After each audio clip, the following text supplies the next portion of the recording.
खां सवाल कनि था त कराची में दहशतगर्दनि ख़िलाफ़ क़दम छो न पियो खयो वञे। 1940 वारी करारदाद तहत क़ौमुनि खे हक़ मिलण ताईं संदनि जदोजहद जारी रहंदी।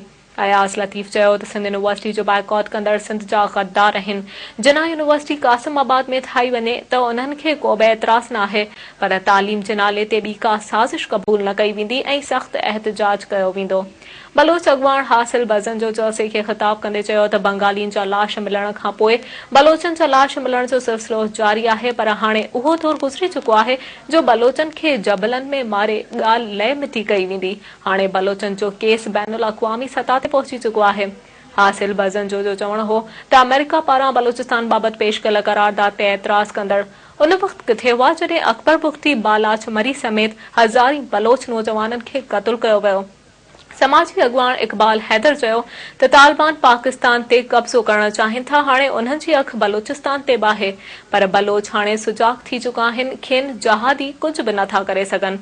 जलसे के नून लीग अॻवान सलीम ज़िया, इस्माइल ट्राओ, मीर हैदर तालपुर, मौलाना असदुल्ला भुट्टो, कादिर वांतो, शफ़ी जामोद, हमीद सिंधी, नज़ीर लगारी, रफ़ीक जरवार, हाशिम लगारी, अनवर सुमरो ऐं ॿियनि अॻवाननि पिणु ख़िताब कयो।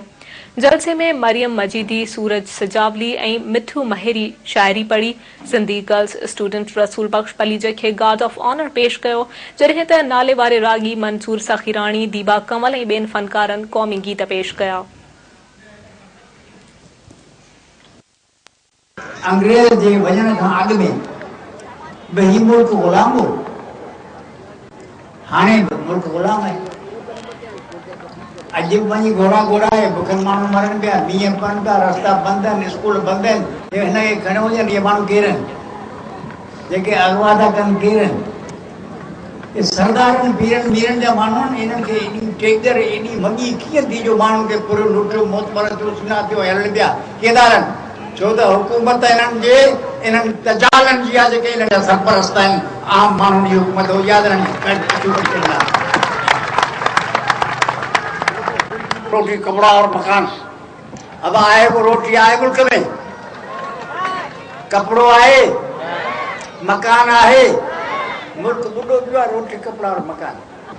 अरे माण्हू त मरण रांदियुनि में वरितो आहे, इन जे बहाने माण्हू चया आहिनि अवां कुर्बानियूं ॾिनियूं आहिनि।